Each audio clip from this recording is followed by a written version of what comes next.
नमस्कार, आपका बहुत बहुत स्वागत है। मैं हूं आपके साथ वर्षा शर्मा और रुक करेंगे उत्तर प्रदेश की खबरों की ओर। उत्तर प्रदेश के मुख्यमंत्री योगी आदित्यनाथ ने जनता दर्शन कार्यक्रम में नागरिकों की समस्याएं सुनी। इस दौरान विभिन्न विभागों से जुड़ी शिकायतों और सुझावों पर चर्चा की गई।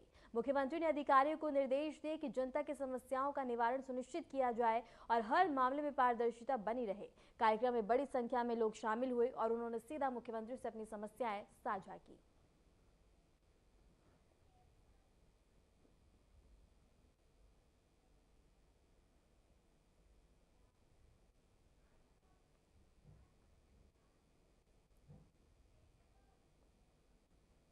लखनऊ से बड़ी खबर है, जहां सीएसआई स्टार्टअप कॉन्क्लेव 2025 का आयोजन सीएम योगी होंगे। बता दें कि कॉन्क्लेव में शामिल लखनऊ में स्टार्टअप का संगम देखने को मिलेगा। स्टार्टअप को मिलेगा नया मंच, नवाचार बढ़ाने का बेहतरीन अवसर प्रदान किया जा रहा है।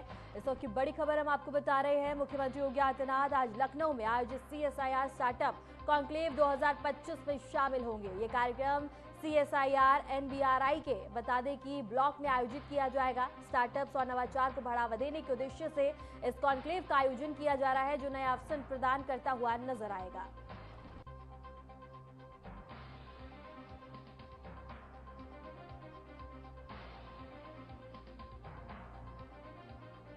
और इस वक्त की बड़ी खबर हम आपको बता रहे हैं, जहां लखनऊ में सीएसआईआर स्टार्टअप कॉन्क्लेव 2025 का आयोजन सीएम योगी आदित्यनाथ इस कॉन्क्लेव में शामिल होंगे। लखनऊ में स्टार्टअप का नया संगम देखने को मिलेगा, जहां नए अवसर प्रदान होंगे और नया मंच मिलेगा। इसके साथ ही नवाचार बढ़ाने को बेहतरीन अवसर प्रदान किया जा रहा है।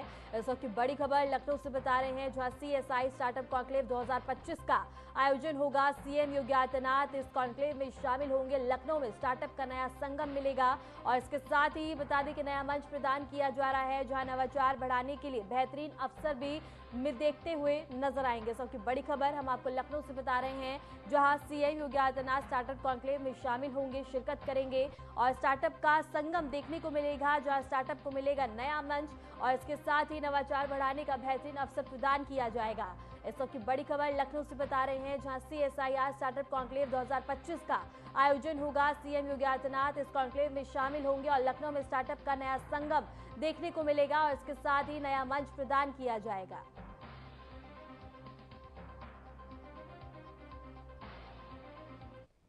सुप्रीम कोर्ट ने वक्फ संशोधन अधिनियम पर बड़ा फैसला सुनाया है। कोर्ट ने स्पष्ट किया कि पूरे कानून पर रोक का मामला नहीं है, लेकिन राजस्व रिकॉर्ड से संबंधित कुछ धाराओं और 5 साल की जरूरत वाले प्रावधानों पर रोक लगा दी गई है।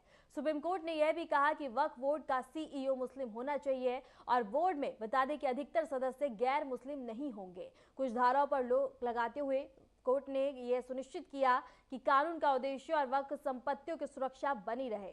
तो वहीं मौलाना शहाबुद्दीन रजवी ने बता दें कि इस फैसले पर अपनी प्रतिक्रिया दी है। सुप्रीम कोर्ट ने वक्फ संशोधन बिल 2025 पर अपना फैसला सुना दिया है। मैं सुप्रीम कोर्ट के फैसले का इस्तकबाल करता हूं और हमें उम्मीद भी यही थी कि सुप्रीम कोर्ट गरीब, कमजोर, लाचार मुसलमानों का ख्याल रखते हुए अच्छा और बेहतरीन फैसला देगी। और चूंकि वक्फ की जमीनों पर जो अमीर लोगों का कब्जा है, नाजायज कब्जे कर रखे हैं, वक्फ बोर्ड ने घोटाले कर रखे हैं, तो इसका हिसाब किताब भी होना जरूरी है। अब इस पर जो जमीनों पर कब्जे कर रखे हैं वो जमीनें मुक्त होंगी और उस पर यतीम खाने, स्कूल, कॉलेज, हॉस्पिटल, मस्जिद और मदरसे बनाए जाएंगे और उससे होने वाली आमदनी गरीब, कमजोर मुसलमानों पर खर्चा होगी और ये मुसलमान अपने पैरों पर खड़े होंगे। आज वक्फ अमेंडमेंट एक्ट 2025 के सिलसिले में सुप्रीम कोर्ट ने जो अपना इंटरिम जजमेंट दिया है, उसमें हम लोगों की जो डिमांड थी कि इस पूरे एक्ट को स्टे किया जाए, ऐसा नहीं हुआ है। लेकिन उसके बावजूद भी कई ऐसे अहम बातों पर, ऐसे अहम प्रोविजन पर कोर्ट ने स्टे लगाया है, उसका हम लोग वेलकम करते हैं। और अभी फाइनल फैसला आना बाकी है और हम लोग ये उम्मीद करते हैं कि फाइनल जजमेंट में कंप्लीट हम लोग को रिलीफ हासिल होगी।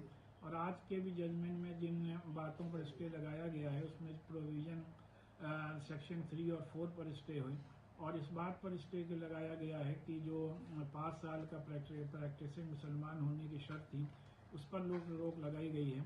और जो over riding powers district collector को दिए थे किसी भी प्रॉपर्टी को वक्फ डिक्लेयर या फैसला करने के लिए उस पर स्टे हुआ है। और वक्फ बोर्ड का CEO मुसलमान ही होना चाहिए, इस बात को भी वाज़ेह किया गया है। बहरहाल हम लोग फाइनल जजमेंट का इंतज़ार इस उम्मीद के साथ करेंगे कि उसमें कंप्लीट रिलीफ हासिल होगा। पूरे कानून पर रोक का मामला, राजस्व रिकॉर्ड से संबंधित धाराओं पर रोक लगाई गई है। वक्फ कानून पर सुप्रीम कोर्ट का आदेश हम आपको बता रहे हैं, जहां वोट का और 5 साल की जरूरत वाले प्रावधान पर रोक, और इसके साथ ही बोर्ड में बता दें कि ज्यादा गैर मुस्लिम नहीं होंगे, और सुप्रीम कोर्ट ने कुछ धाराओं पर रोक लगाई है। और इसके साथ ही बता दें कि वक्फ कानून पर सुप्रीम कोर्ट का आदेश आया, जहां पूरे कानून पर रोक का मामला नहीं और राजस्व रिकॉर्ड से संबंधित धाराओं पर रोक लगाई गई है। और बोर्ड का CEO मुस्लिम होना चाहिए, सुप्रीम कोर्ट की ओर से कहा गया है, और 5 साल की जरूरत वाले प्रावधान पर रोक लगाई गई है। और इसके साथ ही ग्राफिक्स के जरिए से हम आपको बता रहे हैं, जहां बोर्ड में ज्यादा गैर मुस्लिम नहीं होंगे, सुप्रीम कोर्ट ने कुछ धाराओं पर रोक लगाई है। और वक्फ कानून पर सुप्रीम कोर्ट का आदेश आया है, जहां पूरे कानून पर रोक का मामला नहीं है, सुप्रीम कोर्ट की ओर से कहा गया। राजस्व रिकॉर्ड से संबंधित धाराओं पर रोक लगाई गई है और बोर्ड का CEO मुस्लिम होना चाहिए। इसके साथ ही 5 साल की जरूरत वाले प्रावधान पर रोक, और बता दें कि बोर्ड में ज्यादा गैर मुस्लिम नहीं होंगे। डिप्टी सीएम ब्रजेश पाठक ने अपने आवास पर जनता की समस्याएं सुनकर उनका समाधान कराने के लिए संबंधित अधिकारियों को कड़े निर्देश दिए। उन्होंने आवास पर आए फरियादियों को नाश्ता भी कराया। ब्रजेश पाठक ने कहा कि जनता की समस्याओं का शीघ्र समाधान प्राथमिकता होनी चाहिए और अधिकारियों को पूरी तत्परता से काम करना चाहिए।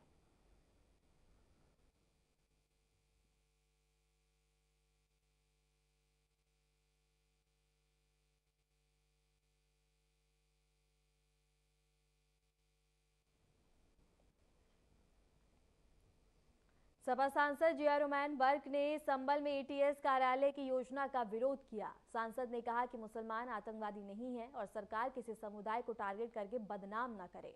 उनका कहना है कि जो भी आतंकी है वे किसी एक धर्म का नहीं हो सकता। सांसद ने कहा कि ATS की जगह संभल में कोई भी विकासकारी परियोजना शुरू की जानी चाहिए, जैसे विश्वविद्यालय, मेडिकल कॉलेज या उद्योग। उन्होंने बता दें कि शेरखां सराय में 3 बीघा कब्रिस्तान पर ATS का स्थायी कार्यालय बनाने की योजना पर नाराजगी जताई और जिलाधिकारी एवं पुलिस अधीक्षक ने विरोध दर्ज कराया। इसके अलावा वक्फ बोर्ड के अध्यक्ष से भी बात की गई है। देखिए, मैं यही कहूँगा कि हमारे संभल के लोगों को, जहाँ संभल के बाशिंदे हैं, उनको ATS कार्यालय की जरूरत है। उनको ज़रूरत है यहाँ पे यूनिवर्सिटी की, अच्छे मेडिकल कॉलेज की और उद्योग की, कि जिससे कि लोगों को रोजगार मिल सके। जो एक बात कही जा रही है कि लोग संभल से गए हैं, संभल से लोग डर से नहीं गए, पलायन नहीं करा, बल्कि पूरी तरह सुविधाएं पाई। अगर बीजेपी की सरकार ये कहती है कि हम यहाँ के लोगों का सम्मान करते हैं, तो अगर आपने यूनिवर्सिटी खोलोगे तो ऐसा थोड़ी नहीं कि मुस्लिम समाज के बच्चे ही पढ़ेंगे। उनसे आपको चिढ़ हो सकती है मुसलमानों से, लेकिन हिंदू समाज के भी जो लोग रह रहे हैं उनके बच्चों का भी भविष्य सुधरेगा। तो इसलिए ATS का कार्यालय खोलने की मेरे ख्याल से यहाँ कोई आवश्यकता नहीं है। यहाँ पे सब लोग बगैर किसी डर के, बगैर किसी खौफ के और बगैर कोई किसी गलत संकट में पड़े हुए अपने काम को अंजाम दे रहे हैं। तो अब बेहतर है यहाँ के विकास के सिलसिले में उन तमाम बुनियादी चीज़ों पर फोकस होना चाहिए जिसके लिए जनता को ज़रूरत है। सांसद जी, शेरखा सराय में 3 बीघा जमीन जो है सरकारी बता करके खाली कराई गई। वहाँ कब्रिस्तान बना हुआ था, कब्रों को जो बुलडोजर से हटाया गया। वहाँ पर ATS का स्थायी कार्यालय बनाने की बात अफसोस है मुझे कि उस समय भी मैंने, जब ये घटना घटित की जा रही थी, तब मैंने जिलाधिकारी संभल और SP साहब इनसे भी बात करके मैंने इसका अपना विरोध दर्ज कराया था और कहा था ये गलत हो रहा है। और उसके बाद में मैंने वक्फ बोर्ड के चेयरमैन साहब को भी बात की थी और हम कह रहे हैं कि जो कब्रिस्तान है, क्या सरकार के पास में कोई जगह की कमी पड़ गई? जो लोगों के कब्रिस्तानों को छीनने का प्रयास किया जा रहा है। वक्फ बोर्ड की लड़ाई को हम इसलिए तो लड़ रहे हैं जो सरकार वक्फ का कानून लेकर के आई है, कि हमें पता है कि उसके खिलाफ ये उन चीज़ों को टारगेट करेंगे। तो जब अभी जो बिल अभी पूरी तरह से लागू नहीं हुआ है, तो उसके ये बगैर इस टाइप की चीज़ें आ रही हैं कि कब्रिस्तानों को छेड़ा जा रहा है, बेहुरमती की जा रही है, तो ये चीज़ गलत है।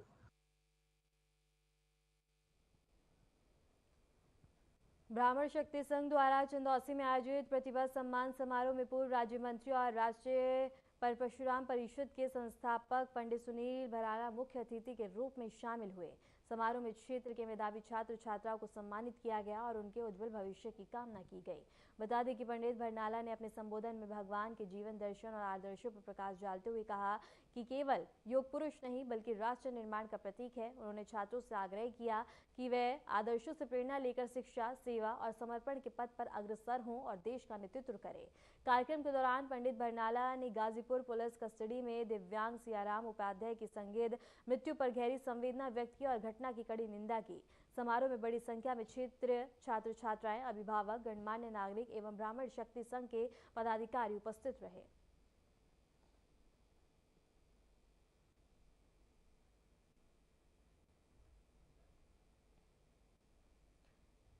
पंचायत चुनाव नजदीक आ रहे हैं। जिले में चुनावी हलचल और भी ज्यादा तेज हो गई है। हैदरगढ़ ब्लॉक के बरावा गांव में बच्चों के लिए बनाए जा रहे खेल मैदान को लेकर विवाद खड़ा हो गया। गांव के प्रधान प्रतिनिधि आदर्श सिंह ने बताया कि बच्चों के लिए मलबा हटाकर मैदान कराया जा रहा है, लेकिन कुछ लोग बेवजह माहौल खराब कर रहे हैं। ग्रामीणों ने भी आदर्श सिंह का समर्थन करते हुए साफ सुथरे मैदान की मांग दोहराई है।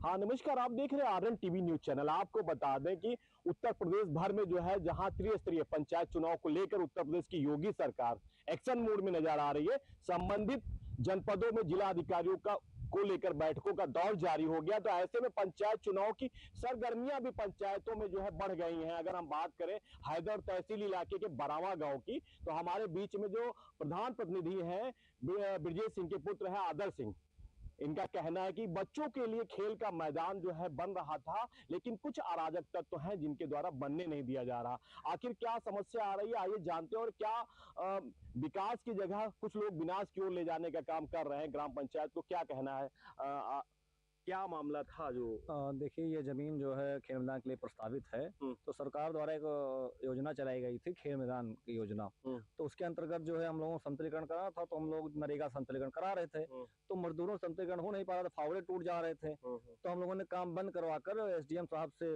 परमिशन ली कि मलबा हटवा दिया जाए।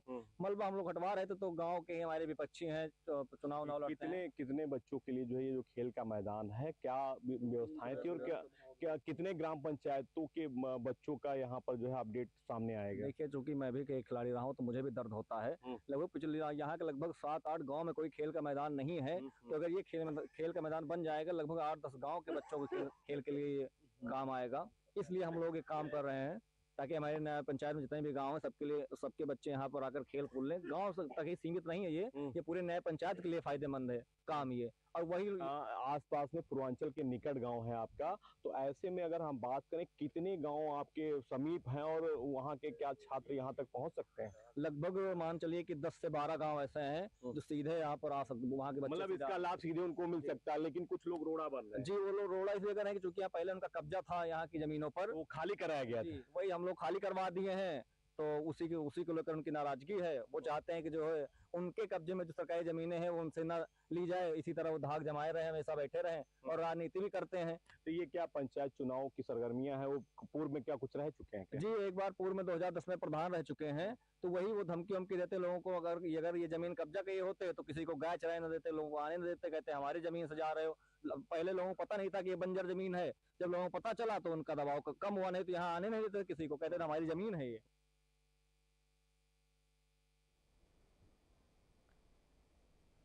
खबर पीलीभीत से है, जहां एसपी के निर्देश पर बता दें कि पीलीभीत के इंडो नेपाल बॉर्डर पर सुरक्षा कड़ी कर दी गई है। सीमा पर पुलिस, एसएसबी और पीएसी की संयुक्त पेट्रोलिंग की जा रही है। पुलिस और केंद्रीय बल सीमा पर चौकसी बनाए हुए है और हर गतिविधि पर पैनी नजर रखी जा रही है। एसपी स्वयं भी बता दें कि सीमावर्ती क्षेत्रों में पेट्रोलिंग और सुरक्षा मॉनिटरिंग कर रहे हैं। इस कदम का उद्देश्य सीमावर्ती इलाकों में सुरक्षा बनाए रखना और किसी भी प्रकार की संदिग्ध गतिविधि को रोकना बताया गया है।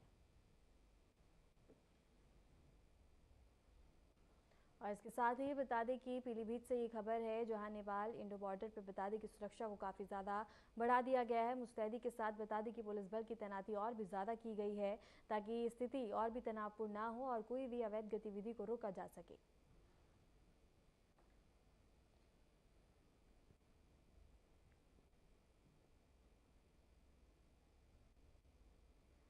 जुनावाई राजकीय महाविद्यालय के छात्र छात्राओं को बता दें कि एक दिवसीय शैक्षिक भ्रमण के तहत नोएडा के अपोलो उद्योग कंपनी में ले जाया गया है।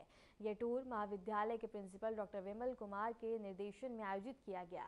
उन्होंने हरी झंडी दिखाकर बस को रवाना किया। टूर के दौरान विद्यार्थियों को मशीनों की कार्यप्रणाली और औद्योगिक गतिविधियों की जानकारी दी गई। छात्रों ने इस अनुभव को बता दें कि ज्ञानवर्धक और प्रेरणादायक बताया।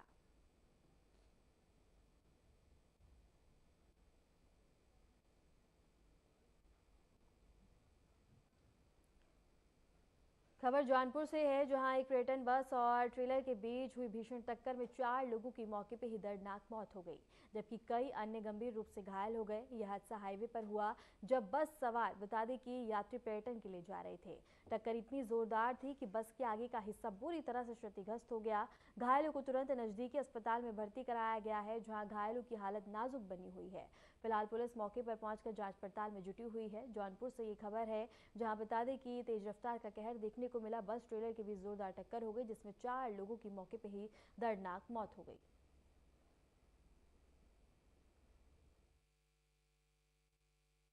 जनपद जौनपुर थाना लाइन बाजार अंतर्गत सीहीपुर क्रॉसिंग के पास में एक बस CG07 CT 4681 जो कि अयोध्या से वाराणसी के लिए जा रही थी तथा इसके अंदर छत्तीसगढ़ से आने वाले लगभग 50 के आसपास यात्री थे और एक इसके आगे चल रही ट्रेलर BR 28 GD 1475 जब इसको ओवरटेक करने का प्रयास कर रही थी, तब ड्राइवर द्वारा नियंत्रण खोने के क्रम में यह बस ट्रेलर के साइड से आके उसमें लड़ गई।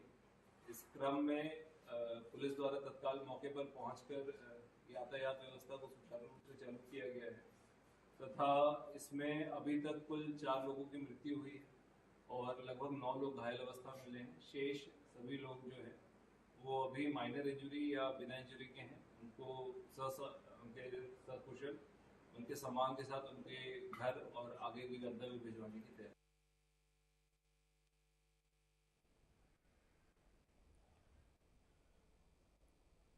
गाजियाबाद के एक पत्थर व्यापारी के बेटे का अपहरण मामले में ग्रेटर नोएडा पुलिस ने बड़ी कार्रवाई की है। पुलिस कमिश्नर लक्ष्मी सिंह के नेतृत्व में कई टीम गठित की गई।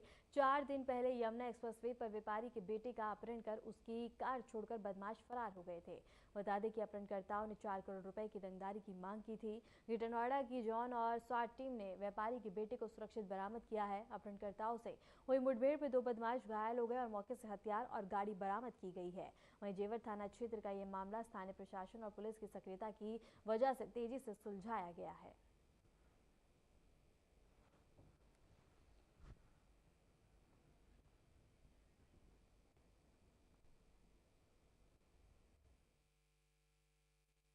एक व्यक्ति जिनका नाम राम प्रकाश गुप्ता है, गाजियाबाद में टाइल्स और पत्थर का इनका कारोबार है। इन्होंने थाना दंगौर पे सूचना दी कि इनका 25 वर्षीय पोता शशांक गुप्ता घर से निकला था और उसके बाद नेहरू नगर घर से निकलने के बाद वो वापस घर नहीं आया है। इसी क्रम में उसकी जो कार है वो यमुना एक्सप्रेसवे पे पाई गई। इस संबंध में तत्काल थाना दंगौर पे अभियोग पंजीकृत हुआ।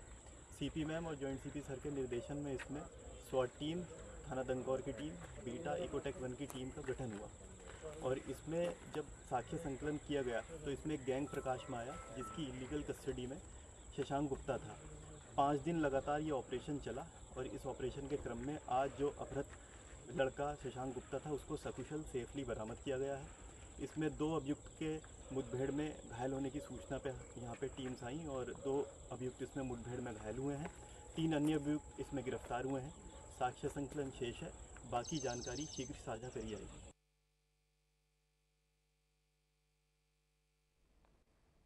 श्रावस्ती जिले में भारी बारिश और खराब मौसम के मद्देनजर अधिकारियों ने सभी स्कूलों को बंद करने का आदेश जारी किया है। जिला प्रशासन ने आज कक्षा 1 से लेकर 12 तक सभी स्कूलों को बंद रखने का निर्देश दिया।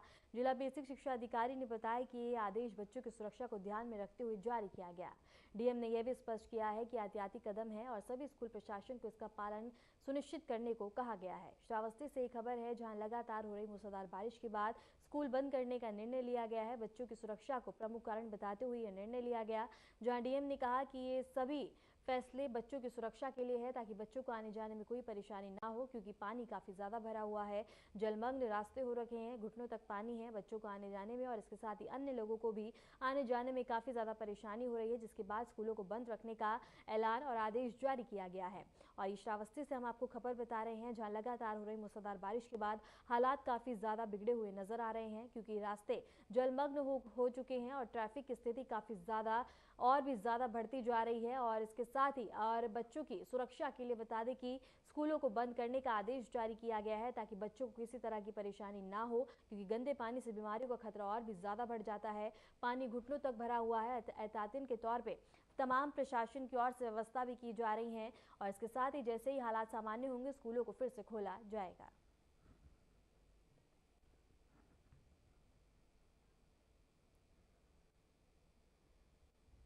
कानपुर शहर में टूटी सड़कों और बहती नालियों के खिलाफ समाजवादी पार्टी के कार्यकर्ताओं द्वारा किया गया विरोध प्रदर्शन अब भारी पड़ गया। स्मार्ट सिटी परियोजना की असली स्थिति उजागर करने के प्रयास में पुलिस ने कार्रवाई करते हुए सपा कार्यकर्ताओं पर केस दर्ज किया है।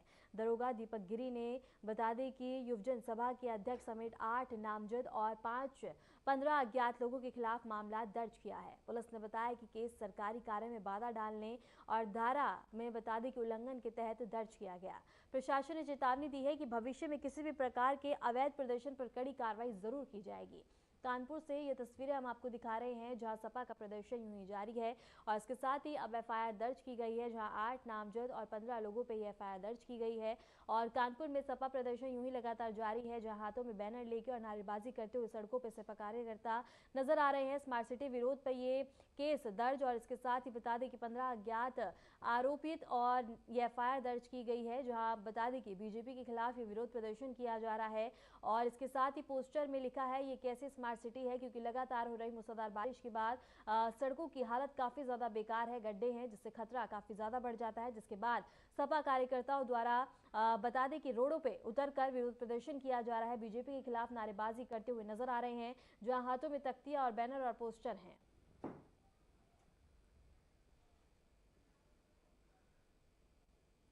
खबर बहराइच से है, जहां बता दें कि कोतवाली के रेंज के बता दें कि गांव में तेंदुए के हमले में एक युवक की मौत हो गई। युवक घर से शौच के लिए बाहर निकला था। घटना की जानकारी मिलते ही वन विभाग की टीम मौके पर पहुंचकर जांच में जुट गई। युवक की मौत से परिजनों में गहरा शोक और कोहराम मच गया है। बहराइच से ये खबर है, जहां बहराइच में तेंदुए का आतंक अभी भी यूं ही जारी है और वन विभाग ने बता दें कि सर्च ऑपरेशन शुरू किया है ताकि तेंदुए को पकड़कर उसको उसकी जगह पे पहुंचाया जा सके। और इसके साथ ही बता दें कि एक बच्चे पे हमला किया गया जिससे उसकी मौत हो गई और जिसके बाद अब लोगों में काफी ज्यादा आकार और आक्रोश देखने को मिल रहा है और वन विभाग पे सवाल उठाते हुए नजर आ रहे हैं। इसके साथ ही तेंदुए के हमले से युवक की मौत हो गई है, जिसके बाद परिजन काफी ज्यादा परेशान और शोक में हैं। और इसके साथ ही बता दें कि स्थानीय लोगों में काफी ज्यादा आक्रोश देखने को मिल रहा है और वन विभाग ने बता दें कि घटना की सूचना मिलते ही अब ऑपरेशन शुरू कर दिया है और तेंदुए को ढूंढने की कोशिश की जा रही है ताकि उसको पकड़कर उसकी जगह पे पहुंचाया जा सके और लोगों में भय का माहौल ना रहे।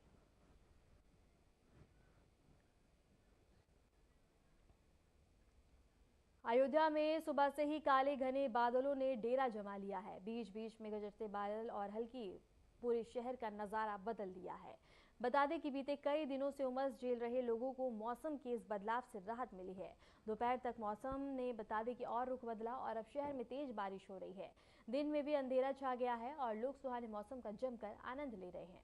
बता दें कि जहां एक और लोग कई दिनों से भीषण गर्मी से परेशान थे, तो वहीं अब अयोध्या में बता दें कि आज बारिश का सिलसिला शुरू हुआ, जहां आसमान में काले बादल छाए रहे और तेज बारिश से अब मौसम काफी ज्यादा सुहाना हो गया है। उमस भरी गर्मी से लोगों को राहत मिलती हुई नजर आ रही है और लोग बता दें कि इस बारिश का काफी समय से इंतजार कर रहे थे, क्योंकि लगातार भीषण गर्मी का माहौल बना हुआ था। लोग परेशान थे भीषण गर्मी से और इसके साथ ही बता दें कि लगातार हो रही मूसलाधार बारिश के बाद जहां मौसम सुहाना तो हुआ है, लेकिन काफी ज्यादा परेशानी भी हो रही है, क्योंकि लगातार हो रही मूसलाधार बारिश के बाद हालात भी काफी ज्यादा बिगड़ते हुए नजर आते हैं। और बता दें कि अयोध्या नगरी में अब बारिश का सिलसिला जारी है, जहां लोग सुहाने मौसम का आनंद उठाते हुए नजर आ रहे हैं।